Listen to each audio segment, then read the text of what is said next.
तरी पण आपण सुरू करू. आता आज जो आपण वेबिनार ठेवलाय किंवा आपण जे सेशन ठेवलं आहे ते याच्यासाठी आहे की आपल्याला Nobel science talent search exam किंवा ज्याला आपण NSTS एक्झाम म्हणतो त्या NSTS एक्झामची माहिती घ्यायची आहे. आता ही जी Nobel science talent search exam आहे याची स्टेप बाय स्टेप माहिती, संपूर्ण माहिती आपण आजच्या या क्लासमध्ये घेणार आहोत. आता याचं खरं तर ही परीक्षा किंवा याचं सर्वात मोठं आकर्षण काय असेल तर त्याचं सर्वात मोठं आकर्षण आहे ते म्हणजे इस्रोला भेट. म्हणजे जे काय आपले विद्यार्थी आहेत त्या विद्यार्थी इयत्ता 5वी ते 12वीच्या विद्यार्थ्यांसाठी इस्रोला भेट देण्याची किंवा एक शैक्षणिक सहल, फक्त इस्रो नाही तर इस्रो बरोबर IIT, IIM, सायन्स सिटी यासारख्या महत्वपूर्ण आणि काय म्हणूयात आपण एकदम प्रथितयश संस्थांना भेट देण्याची उत्तम अशी संधी आपल्या विद्यार्थ्यांना याच्यातनं मिळत असते. त्याच्यामुळे आपल्याला या परीक्षेबद्दलची संपूर्ण माहिती या आजच्या क्लासमध्ये, आजच्या सेशनमध्ये घ्यायची आहे. ठीक आहे, तर आपण सुरू करू. Introduction to Nobel science talent search exam किंवा ज्याला NSTS एक्झाम असं म्हटलं जातं.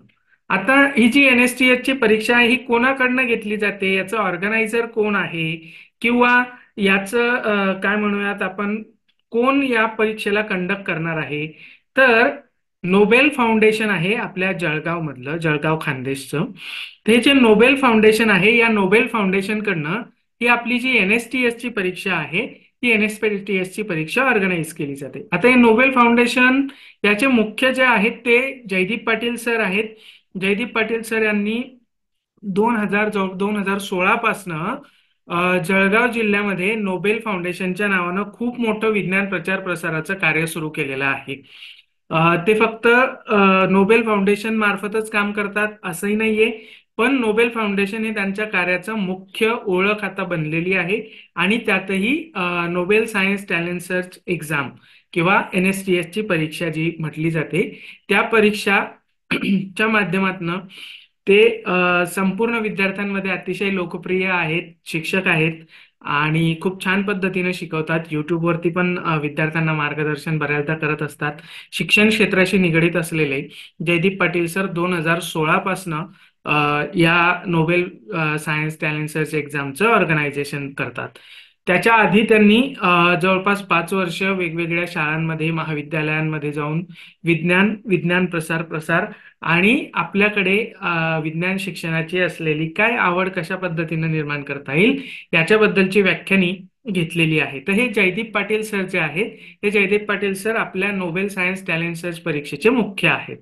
आता ह्या परीक्षेसाठी एलिजिबिलिटी किंवा ज्याला आपण म्हणतो पात्रता, की ही जी नोबेल सायन्स टॅलेंट सर्च परीक्षा आहे ज्याच्यातनं आपल्या विद्यार्थ्यांना इस्रोला भेट देण्याची संधी मिळणार आहे, त्याच्यासाठी एलिजिबिलिटी काय आहे किंवा पात्रता काय आहे, तर त्याच्यामध्ये सगळ्यात पहिली आहे ग्रुप ए. त्याच्यामध्ये काही वेगवेगळे ग्रुप्स आहेत, काही महत्वाचे गट केलेले आहेत.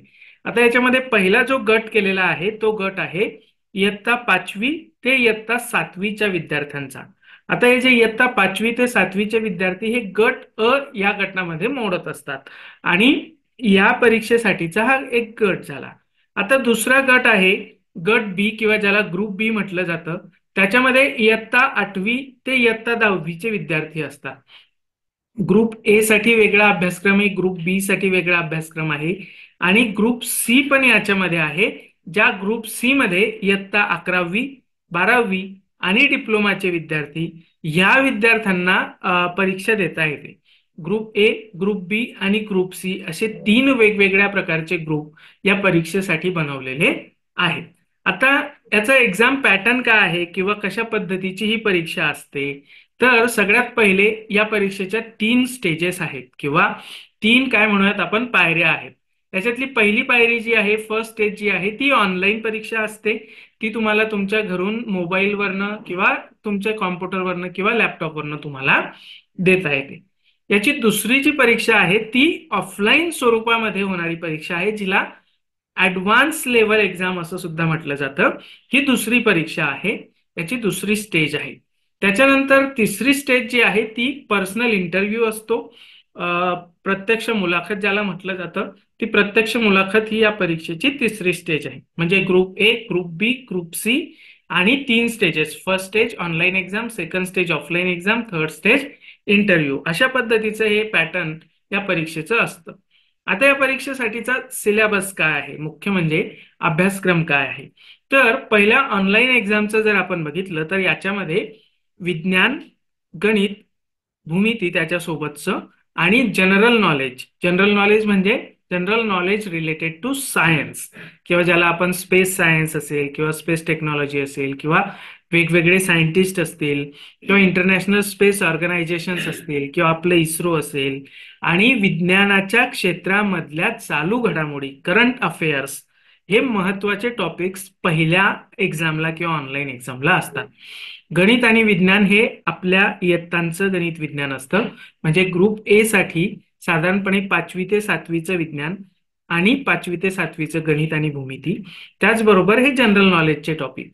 आता जर तुम्ही याच्यामध्ये बघितलं तर याच्यामध्ये भर तुम्हाला दिसेल तो म्हणजे स्पेस सायन्सवरती किंवा आपल्या खगोलशास्त्रावरती भर दिसेल, त्याच्यावरती प्रश्न तुम्हाला त्याच्यामध्ये दिसतील. जनरल नॉलेजचा जो भाग आहे तो. तर हे झालं थोडंसं सिलेबस ऑनलाईन एक्झामचा पहिल्या थेरी परीक्षेचा. याचं मल्टिपल चॉईस स्वरूपाचेच प्रश्न असतात, असं नाही की थेरी रिटर्न फॉर्मॅटमध्ये असतं. मल्टिपल चॉईस किंवा ज्याला आपण बहुपर्यायी स्वरूपाचे प्रश्न असं म्हणतो, तसे बहुपर्यायी स्वरूपाचे प्रश्न या परीक्षेमध्ये विचारले जातात. दुसरी जी परीक्षा आहे किंवा दुसरी स्टेज ज्याला आपण म्हणतो, दुसरी पायरी ज्याला आपण म्हणतो, ऑफलाईन एक्झाम किंवा याला आपण ऍडव्हान्स लेवल एक्झाम असं सुद्धा म्हणतो. या ऍडव्हान्स लेवल एक्झाम मध्ये सायन्स, मॅथ आणि general knowledge about space science आणि मॉडर्न टेक, म्हणजे जो ऑनलाईन एक्झामचा सिलेबस आहे तो संपूर्ण सिलेबस त्यांना असतो.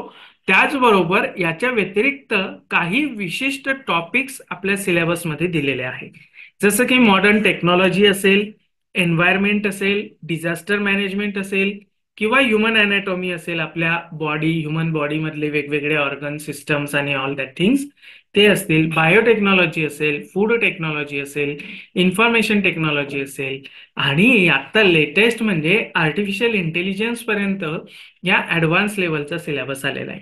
ग्रुप ए ग्रुप बी दोघांसाठी सुद्धा. थोडक्यात सांगायचं म्हणजे सायन्स, मॅथ आणि टेक्नॉलॉजीचा जो भाग आहे तो टेक्नॉलॉजीचा भाग, अगदीच ऍडव्हान्स स्टेजचा नाही पण त्याचं इंट्रोडक्शन तरी निदान हा आपल्या सिलेबसचा महत्वाचा भाग आहे. हे ऑनलाईन एक्झाम आणि ऑफलाईन एक्झाम या दोन्ही एक्झाम ज्या आहेत त्या मल्टिपल चॉईस स्वरूपाच्या किंवा बहुपर्यायी स्वरूपाच्या असतात. साधारणपणे 100 प्रश्न असतात, 90 मिनिटाचा वेळ तुम्हाला मिळतो आणि त्याच्यामध्ये तुम्हाला हे प्रश्न सोडवायचे असतात. त्याच्यानंतर याचं शेड्यूल कसं असतं किंवा याची परीक्षा नेमकी कधी होते, काय होते, त्याच्यानंतर त्याचं नियोजन कसं असतं पूर्ण वर्षभराचं, त्याच्याबद्दलची थोडीशी माहिती आपण आता बघूया. म्हणजे साधारणपणे यावर्षी 2023-24च्या याच्यात रजिस्ट्रेशन सुरू झालेले आहेत 28 नोव्हेंबर 2023 पासनं, आणि ही रजिस्ट्रेशन साधारणपणे मार्च एप्रिल पर्यंत चालतील. असं तरी अंदाज आहे की मार्च एप्रिल पर्यंत रजिस्ट्रेशन सुरू असतील. त्याच्यानंतर ऑनलाईन एक्झाम जी आहे या वर्षीची 2024 9 जूनला होणार आहे. आता या परीक्षेची तारीख जर बघितली तर नेमकी शाळा सुरू होण्याच्या आधी आहे, कारण उन्हाळ्याच्या सुट्टीचा जो पिरियड असतो तो उन्हाळ्याच्या सुट्टीचा पिरियड बराचसा अभ्यासासाठी उपलब्ध होतो.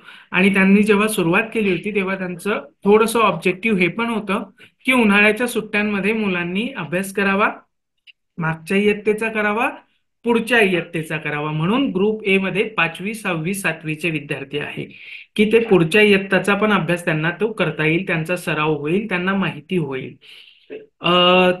ग्रुप बी साठी जसं म्हटलं 8वी, 9वी, 10वीचे विद्यार्थी असतात, तर सेम ते त्यांच्यासाठी पण लागू होतं. त्या परीक्षेची दिनांक किंवा तारीख जी असते ऑनलाईन एक्झामची पहिल्या, जी साधारणतः जून महिन्यामध्ये असते. तर 9 जूनला यावर्षी ही परीक्षा होणार आहे. आता ऑफलाईन एक्झाम कधी होते तर ऑनलाईन एक्झाम झाल्यानंतर साधारणपणे 2 ते 2.5 महिन्याचा कालखंड असतो तुम्हाला ऑफलाईन एक्झामची तयारी करण्यासाठी. कमीत कमी 2-2.5 महिने मिळतात. सप्टेंबर ऑक्टोबरच्या आसपास साधारण ऑफलाईन एक्झाम होते. ही ऑफलाईन एक्झाम प्रत्यक्ष सेंटरवर जाऊन होत असते. आपल्या जवळपासचं सेंटर आपल्याला दिलं जातं. म्हणजे साधारणपणे काय म्हणूयात आपण, जळगाव आहे पुणे आहे, मुंबई आहे, कोल्हापूर आहे, त्याच्यानंतर पुणे आहे.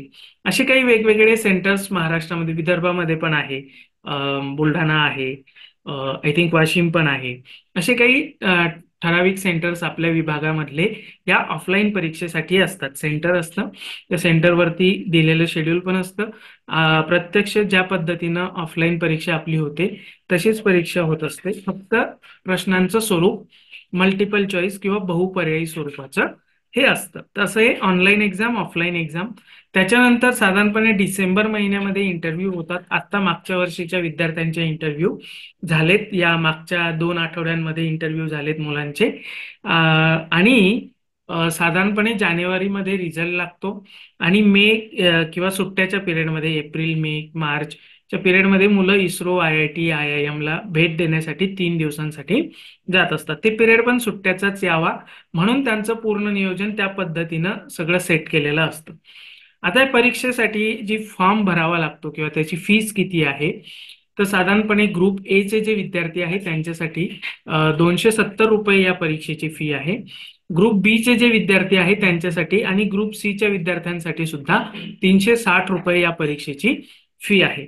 आता हे झालं फीसच्या बाबतीमध्ये. पण मग बक्षीस काय आहे, ही परीक्षा दिल्यानंतर आपल्याला काय मिळणार आहे, तर सगळ्यात पहिले आणि सगळ्यात महत्वाचं म्हणजे free of cost educational tour, ISRO, IIT, IIM, plasma research laboratory, science city यासारख्या महत्वपूर्ण संस्थांना भेट देण्याची संधी विद्यार्थ्यांना मिळते. आणि किती विद्यार्थ्यांना मिळते, ते दरवर्षी 50+ विद्यार्थी, म्हणजे मागच्या वर्षी जवळपास 61-62 विद्यार्थी इस्रो, IIT, IIM, PRL यासारख्या संस्थांना भेट देण्यासाठी गेले होते.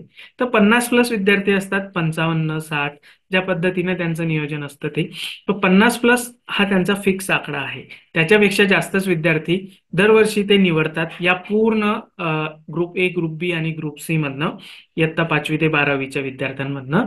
आणि त्या विद्यार्थ्यांना 3 दिवस IIT, IIM, इस्रो यासारख्या संस्थांना, सायन्स सिटी असेल त्या संस्थांना भेट देण्यासाठी नेलं जातं. तिथल्या शास्त्रज्ञांशी त्यांची भेट घडवून आणली जाते, त्यांच्यासोबत त्यांची चर्चा घडवून आणली जाते. आणि याच्या व्यतिरिक्त फक्त एवढंच आहे का, तर तसं नाहीये. डिस्ट्रिक्ट वाईज प्रत्येक जिल्ह्यामध्ये आणि प्रत्येक इयत्तेसाठी साधारणपणे 3 प्राइज किंवा 3 मोठी बक्षिसं NSTS च्या आयोजकांकडनं दिली जातात. त्याच्या व्यतिरिक्त जे विद्यार्थी ऍडव्हान्स लेवलला क्वालिफाय झाले आहेत, म्हणजे फक्त पहिली परीक्षा पास झालेले आहे, ऍडव्हान्स लेवल पास होऊन इंटरव्ह्यूला गेलेले नाहीत किंवा पुढे त्यांचं सिलेक्शन झालेलं नाही, त्या विद्यार्थ्यांसाठी वैज्ञानिक आणि विज्ञानाच्या विषयांवरची महत्वाची अशी पुस्तकं त्यांना भेट म्हणून दिली जाते. जे विद्यार्थी क्वालिफाय झालेले असतात ऑफलाईन एक्झामला, ऍडव्हान्स लेवल एक्झामला, भलेही त्यांचं नंतर सिलेक्शन झालं नाही इंटरव्ह्यूसाठी किंवा ते टूरसाठी क्वालिफाय झाले नाही, तरी सुद्धा त्या विद्यार्थ्यांना खूप महत्वाची अशी पुस्तकं भेट म्हणून मिळत असतात. त्याच्या व्यतिरिक्त सर्टिफिकेट्स विद्यार्थ्यांना मिळतात, सहभागी विद्यार्थी जे आहेत ते. पण फक्त त्यांनाच नाही, तर जे शाळा आणि जे शिक्षक याच्यामध्ये जास्तीत जास्त प्रमाणामध्ये सहभागी होतात त्या विद्यार्थ्यांना, त्या शिक्षकांना आणि त्या शाळांना सन्मानपत्र या परीक्षेच्या मार्फत दिले जातात, त्या NSTS किंवा नोबेल फाउंडेशनच्या मार्फत दिली जातात. तर अशी हे साधारण बक्षिसं, प्राइस वगैरे या परीक्षेचं आहे. वेबसाईट आणि काही महत्वाची जे काय म्हणूया आपण लिंक्स, आपल्याला जर परीक्षेचा फॉर्म भरायचा असेल तर तो साधारणपणे आपल्याला या वेबसाईटवरनं भरता येतं. ही नोबेल फाउंडेशनची वेबसाईट आहे, nobelfoundation.co.in. त्या नोबेल फाउंडेशनच्या वेबसाईटवरती गेल्यानंतर तिथे आपल्याला ग्रुप ए, ग्रुप बी आणि ग्रुप सी असे 3 ऑप्शन्स दिसतात. जर आपला पाल्य किंवा आपला विद्यार्थी ग्रुप ए म्हणजे 5वी ते 7वी मध्ये असेल तर आपण ग्रुप ए चा फॉर्म भरावा. जर आपला विद्यार्थी ग्रुप बी मध्ये म्हणजे इयत्ता 8वी ते 10वी मध्ये असेल तर ग्रुप बी चा फॉर्म भरावा. किंवा 11वी, 12वी आणि डिप्लोमाला जर का असेल तर त्याने ग्रुप सी चा फॉर्म भरावा. अशा पद्धतीची ही वेबसाईट आहे, nobelfoundation.co.in. किंवा गुगलवरती फक्त नोबेल फाउंडेशन जळगाव एवढं जरी टाईप केलं तरी पण त्यांची वेबसाईट येते. ठीक आहे. त्याच्यानंतर ऍड्रेस आहे त्यांचा, जळगावमध्ये कुठे आहे तर उत्कर्ष प्लाझा आहे, प्रोग्रेसिव्ह इंग्लिश मीडियम स्कूलच्या समोर. IMR कॉलेज रोडला. तर त्या ठिकाणी त्यांचं ऑफिस आहे. त्याच्यानंतर त्यांची कॉन्टॅक्ट डिटेल्स आहेत, हे फोन नंबर महत्वाचे आहे. जर इन केस आपण फॉर्म भरला आणि फॉर्म भरल्यानंतर आपल्याला काही तांत्रिक अडचणी आल्या, टेक्निकल अडचणी येत असतील, तर आपण या संपर्क क्रमांकावरती फोन करू शकतो, त्यांना मेसेज करू शकतो. खूप सहकार्य पद्धतीने ते हँडल करतात. जर इन केस काही टेक्निकल डिफिकल्टीज असेल तर खूप छान पद्धतीने मार्गदर्शन करतात, आपला प्रॉब्लेम सॉल्व्ह करतात. त्यांचे सहकार्य आम्ही 2 वर्ष झाले खूप अनुभवलेलं आहे. ऐन वेळेवरती जर विद्यार्थ्याला काही अडचण आली, प्रॉब्लेम आला, तर ते नक्कीच सॉल्व्ह करतात. ठीक आहे. आता विज्ञान कट्टा जे आपलं प्लॅटफॉर्म आहे, ज्याच्या मार्फत आपण हे सेशन घेतो आहे, ते काय करतं, तर आपण प्रथम बॅच म्हणून एक बॅच सुरू करत असतो. दरवर्षी असते, साधारणपणे 3रं वर्ष आहे. प्रथम बॅचच्या माध्यमातून आपण ऑनलाईन क्लासेस घेत असतो NSTS परीक्षेसाठी. त्याच्यामध्ये लाईव्ह क्लासेस असतात सोमवार ते शुक्रवार. टेस्ट असतं, रेग्युलर प्रॅक्टिस टेस्ट असते शनिवारी. त्याच्यानंतर स्टडी मटेरियल, जे टॉपिक्स आपल्या पुस्तकामध्ये नाही आहेत त्या टॉपिकचे तुम्हाला नोट्स मिळतात, जेणेकरून मुलांना ते सोपं जावं. कारण याच्यासाठी काही असं मार्केटमध्ये विशेष असं पुस्तक आलेलं नाही, जसं बाकीच्या परीक्षांसाठी मिळतात. स्कॉलरशिप असेल, नवोदय असेल, किंवा आता होमी बाबाच्या पण परीक्षांसाठी मिळतात. तसं पुस्तक काही मार्केटमध्ये नाही. याचं स्टडी मटेरियल जे आहे ते सेपरेटली आपल्याला कलेक्ट करावं लागतं. त्याच्या नोट्स वगैरे ते आपण याच्यामध्ये प्रोव्हाइड करतो. त्याच्यानंतर टेस्ट सिरीज असते. पूर्णपणे 10 टेस्ट असतात, पूर्ण सिलेबसवरती जो काय आहे आपला, त्याच पूर्ण सिलेबसवरती ही टेस्ट सिरीज आपण मुलांना याच्यामध्ये देत असतो. आता ही प्रथम बॅच जी आहे ती 1 जानेवारीपासून, म्हणजे उद्यापासून आपण सुरू करतोय. साधारणपणे ग्रुप ए चा जो क्लास असतो तो 8 वाजता असतो संध्याकाळी, आणि ग्रुप बी चा जो क्लास असतो तो 9 वाजता असतो. असं आपलं प्रथम बॅचचं शेड्यूल असतं. मागच्या वर्षी जवळपास आपले 5-6 विद्यार्थी आहेत जे ऍडव्हान्स लेवलला गेले होते. त्याच्यातले दोन विद्यार्थी आपले इंटरव्ह्यूला क्वालिफाय झालेले आहेत यावर्षी. आता ते इंटरव्ह्यू झाला त्यांचा. दोन कशाला, 3 विद्यार्थी आहेत, प्रथमेश आणि तो, हा पण 3 विद्यार्थी आहे ज्यांचं या परीक्षेला इंटरव्ह्यूला सिलेक्शन झालं आहे. तर अशी प्रथम बॅच आहे. जर जॉईन करायचं असेल तर इथं संपर्क क्रमांक दिलेला आहे तुम्हाला, 9860995257, याच्यावरती तुम्ही फोन करू शकता, तुम्ही मेसेज करू शकता आणि प्रथम बॅचला जॉईन करू शकता.